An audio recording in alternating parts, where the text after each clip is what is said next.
So here's why nightclubs are shit. Alright, so now that I've got your attention, I'm gonna tell you why clubs are pretty much the biggest waste of time. Alright, so last weekend, me and the boys were celebrating Big Don's birthday, and on the very rare occasion, we went out to the city and we went to the club. And let me tell you, it was the quickest refresher of how garbage these places really are. I mean, the entrance to these places speaks for itself. You've got women passing out on the gutter as three men fill them up while they're practically unconscious. You've got men literally fighting over who can get in there first. You go in there, it smells like ciggy butts and sweat. I know a lot of club goers are going to get angry at me right now for my opinion. They're going to call me a flog or whatever, but you can't tell me that this isn't the biggest waste of your money. You literally pay $18 for a standard drink. Clubs are for girls to have their ego inflated and your wallet depleted. Not only that, but clubs are full of the most pathetic people.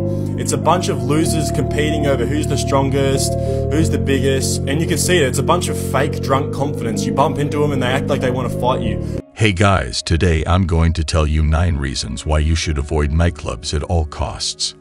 Believe me, when you're done with this video, you will never want to step foot on a sticky nightclub floor again. Without further ado, let's dive into it. Number 1. No decent woman ever goes out to nightclubs in hopes of meeting a decent man. For the most part, the following are the key draws for women attending nightclubs. First, to reject guys and boost their ego. Second, to deal with a recent heartbreak. Third, to exact revenge after a recent heartbreak. Fourth, to get free drinks. Fifth, to hang out with friends, which means they're completely uninterested in male attention. Sixth, to look good on social media. Seventh, to make a guy she's currently dating jealous by uploading to social media. And eighth, for a one-night stand. However, this last point is largely irrelevant given that online dating has made this easier to access than nightclubs. In any case, the point is that none of these explanations has anything to do with meeting quality guys. The best you can hope for in a nightclub is a one-night stand. But even this isn't a particularly promising outcome. Number 2. Personally, I think nightclub flings are one of the most disappointing types of relationships imaginable. In my opinion, the only way to make it more disappointing is to have to pay for it out of pocket. Please allow me to elaborate. As for the why, there are 2 prongs. The first is physiological, and the second is psychological. First, from a financial perspective, I'd like to mention that because of the intoxicating effects of alcohol, the likelihood of encountering difficulties in the bedroom is significantly increased once you actually get to the point of doing it. A lack of emotional satisfaction is the second most important issue. There's this stereotype that men who don't regularly drink, who bring women back to their apartment, and who live the James Bond lifestyle are losers. But in all honesty, I tend to agree with the contrary view. When I was 18 and still in high school, it took me 2 one-night stands to realize that they were not worth my time. Also, I've spent the past 2 years coveting the time and energy of guys who are actively involved in the game, because I wish I could do the same thing. Then, it wasn't until I participated in those activities that I realized I wasn't missing out on much. You can label me a blue pill if you like, but I truly believe that happiness can only be found in committed long-term partnerships.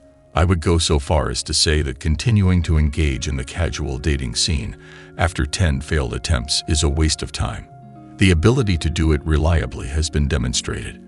To what end would you put in extra effort and resources to make a number bigger than it already is? I don't know what else to say, but the fact that many men feel like their count will never be high enough is indicative of at least some form of insecurity on their part. 3. Excessive rivalry. As far as regular interactions with other men go, I think a nightclub is the most antagonistic setting possible. Because there are so many inebriated men crammed into a relatively small area, violence is unfortunately common in nightclubs. I've noticed that men can be very hostile over very minor issues after going to a few different clubs. When you tap his shoulder, he taps yours with equal if not greater force. You accidentally step on one of his shoes, making him angry enough to push you. When more than one man is interested in the same woman, the situation worsens quickly. As a result, It devolves into a mugging contest in which each man demonstrates his manliness by knocking the other down. When compared to other forms of approaching, the nightclub approach is the most primal. When you consider how far we've come as a species, it's embarrassing. The harsh reality is that nightclubs attract aggressive men who are either overly competitive or fake alphas who are quick to anger and desperate for attention. The possibility of being catfished ranks fourth. There's a phrase we use in the United Kingdom, where I grew up, and it's called beer goggles. It refers to the phenomenon wherein men, after consuming large quantities of alcohol, incorrectly conclude that women are significantly more attractive than they actually are. Factor in the following additional information. The nightclub lighting is low, making it difficult to see people's faces. All the women are dressed to impress, and some are wearing so much makeup that they look completely different from who they really are. When you add up all of these possibilities, it's easy to see how you could end up going home with someone you'd never talk to if you saw her out and about. As a final point, I want to explain why I feel absolutely no empathy for male complainers of this sort. The woman isn't the issue if I'm being completely forthright. Instead, environmental factors are at fault.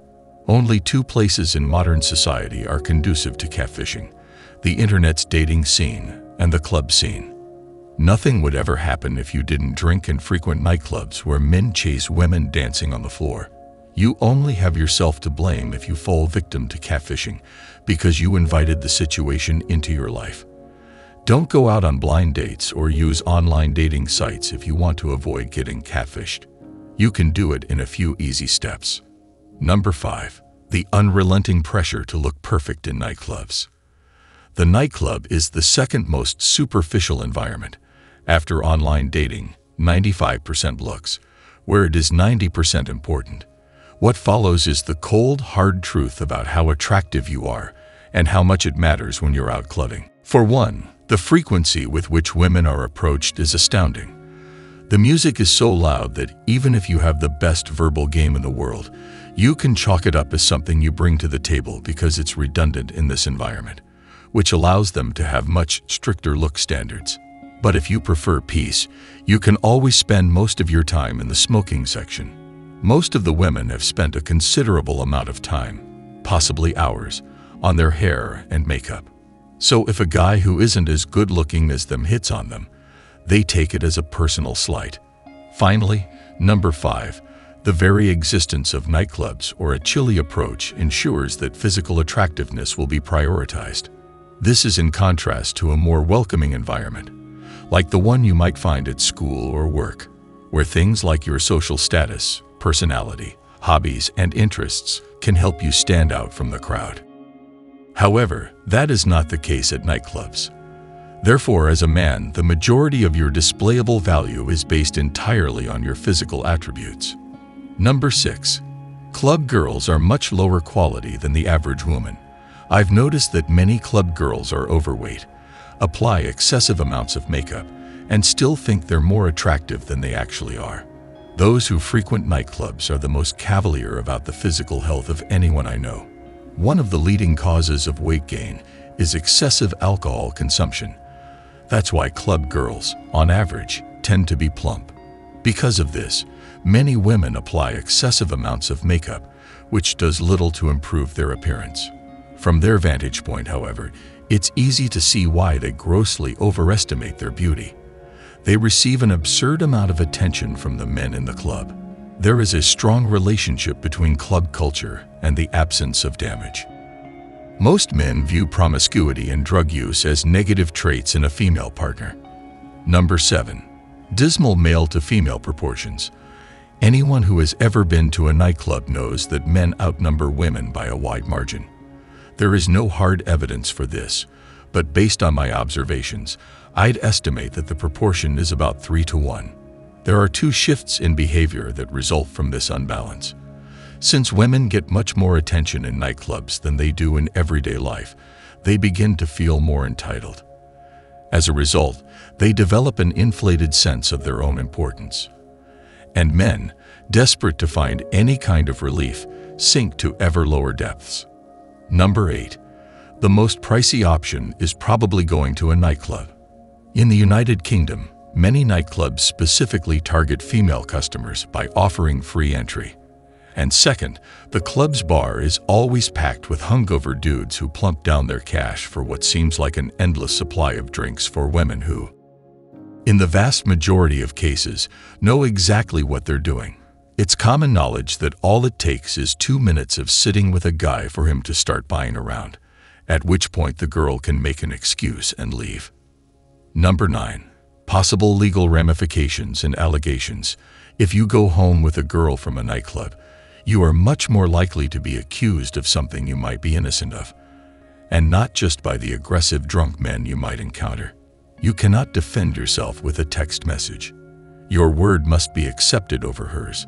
Today, just being accused of something can have devastating consequences. No amount of time spent proving your innocence will change this fact. The situation deteriorates in bars as a result. Girls typically travel in large groups. The issue here is that some of them will actively work against you whenever you make an advance on a lady. On the other hand, if her friends see you getting into a car with her, that could be used against you in court. That's all for today, guys. If you found value in this video, don't forget to smash the like and subscribe button to get more dope content like this every day. Till next time.